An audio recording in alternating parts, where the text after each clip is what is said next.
നമസ്കാരം. ഇന്ത്യയുടെ പ്രതിരോധ രംഗം അനുദിനം വികസിച്ചുകൊണ്ടിരിക്കുകയാണ്.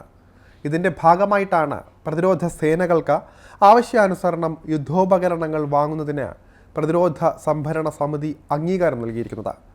പ്രതിരോധ മന്ത്രിയായ രാജ്നാഥ് സിംഗ് അധ്യക്ഷനായ സമിതി ഇതിനായി 1.05 ലക്ഷം കോടി രൂപ ആണ് അനുവദിച്ചിരിക്കുന്നത്. ആംഡ് റിക്കവറി വെഹിക്കിൾസ്, അതുപോലെ തന്നെ electronic warfare system, integrated common inventory management system, ഭൂമിയിൽ നിന്ന് ആകാശത്തേക്ക് തൊടുക്കാവുന്ന മിസൈലുകൾ എന്നിവ വാങ്ങുന്നതിനാണ് അനുമതി ഇപ്പോൾ നൽകിയിരിക്കുന്നത്. ഫലപ്രദമായ വ്യോമ പ്രതിരോധം ഉറപ്പാക്കുകയും സായുധ സേനകളുടെ പ്രവർത്തനശേഷി കൂട്ടുകയുമാണ് ഇതിലൂടെ ലക്ഷ്യം വയ്ക്കുന്നത്.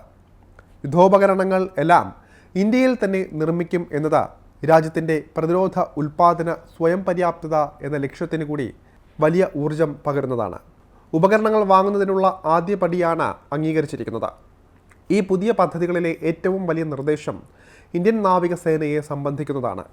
ഏകദേശം 44,000 കോടി രൂപ മുടക്കി മൈൻ കൗണ്ടർ മെഷർ കപ്പലുകൾ, അതായത് മൈൻ സ്വീപ്പറുകൾ എന്നറിയപ്പെടുന്ന മൈൻ കൗണ്ടർ മെഷർ കപ്പലുകൾ വാങ്ങാനുള്ള നാവികസേനയുടെ പദ്ധതിക്കാണ് അംഗീകാരം ലഭിച്ചിരിക്കുന്നത്.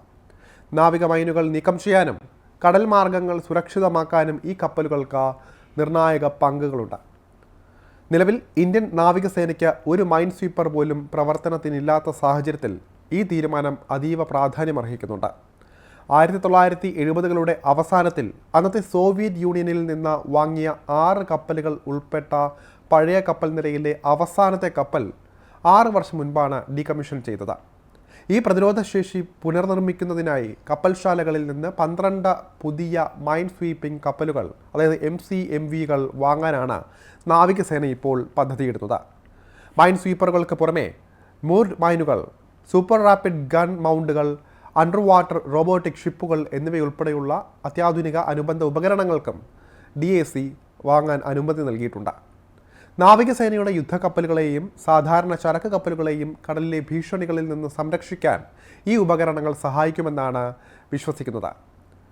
കഴിഞ്ഞ 17-18 വർഷത്തിനിടെ 3 തവണയെങ്കിലും മൈൻ സ്വീപ്പറുകൾ വാങ്ങാൻ നാവികസേന ശ്രമിച്ചിരുന്നുവെങ്കിലും അവയൊന്നും വിജയിച്ചിരുന്നില്ല. ഏറ്റവും പുതിയ പദ്ധതി പ്രകാരം ആദ്യത്തെ മൈൻ സ്വീപ്പർ കരാർ ഒപ്പിട്ടതിന് ശേഷം കുറഞ്ഞത് 7 വർഷത്തിനുള്ളിൽ കപ്പൽപ്പടയുടെ ഭാഗമാകും എന്നാണ് പ്രതീക്ഷിക്കുന്നത്. ശേഷിക്കുന്നവ അടുത്ത 6-7 വർഷത്തിനുള്ളിൽ വിതരണം ചെയ്യുന്നതാണ്. നാവികസേനയ്ക്ക് പുറമെ കരസേനയ്ക്കും വ്യോമസേനയ്ക്കും നിർണായകമായ ആയുധങ്ങൾ വാങ്ങാനും DAC അനുമതി നൽകിയിട്ടുണ്ട്. 30,000 കോടി രൂപ ചിലവ് പ്രതീക്ഷിക്കുന്ന റാപ്പിഡ് റെസ്പോൺസ് ശേഷിയുള്ള ഉപരിതല വായു മിസൈലുകൾക്കുള്ള നിർദ്ദേശമാണ് അംഗീകരിച്ച മറ്റൊരു വലിയ പദ്ധതി. കേടായ ടാങ്കുകളും കവചിത വാഹനങ്ങളും വലിച്ചു കൊണ്ടുപോകാനോ അല്ലെങ്കിൽ നന്നാക്കാനോ ഉപയോഗിക്കുന്ന റിക്കവറി വാഹനങ്ങൾ, ഇലക്ട്രോണിക് യുദ്ധ ഉപകരണങ്ങൾ, കരസേന, നാവികസേന, വ്യോമസേന എന്നിവയ്ക്കായി ഒരു പങ്കിട്ട ഇൻവെൻറ്ററി സംവിധാനം എന്നിവ വാങ്ങാനും കൗൺസിൽ അനുമതി നൽകിയിട്ടുണ്ട്. ഈ പുതിയ ഉപകരണങ്ങൾ സായുധ സേനയുടെ സുസ്ഥിരത, വ്യോമ പ്രതിരോധം, ലോജിസ്റ്റിക്സ്, മൊത്തത്തിലുള്ള പ്രവർത്തന സന്നദ്ധത എന്നിവയെ വൻതോതിൽ മെച്ചപ്പെടുത്തും എന്നാണ് പ്രതിരോധ മന്ത്രാലയം പ്രതീക്ഷിക്കുന്നത്.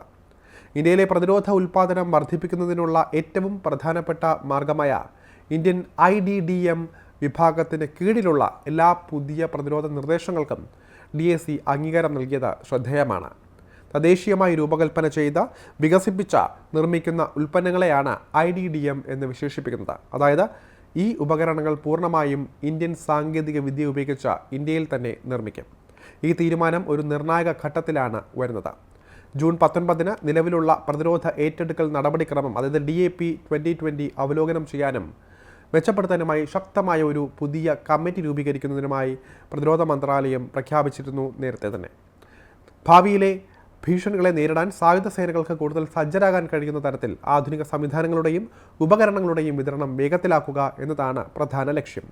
ഒപ്പം തദ്ദേശീയമായി വികസിപ്പിച്ചെടുത്ത പ്രതിരോധ സാങ്കേതിക വിദ്യകളെയും നൂതനാശയങ്ങളെയും പ്രോത്സാഹിപ്പിക്കുന്നതിലൂടെ ആത്മനിർഭർ ഭാരത് ദൗത്യം ശക്തിപ്പെടുത്താനും ലക്ഷ്യമിടുന്നുണ്ട്. ഇന്ത്യയുടെ പ്രതിരോധ മേഖലയിൽ പുതിയൊരു അധ്യായത്തിന് തുടക്കം കുറിക്കുന്ന പദ്ധതികളാണ് നടപ്പിലാക്കി വരുന്നതെന്ന് ചുരുക്കം.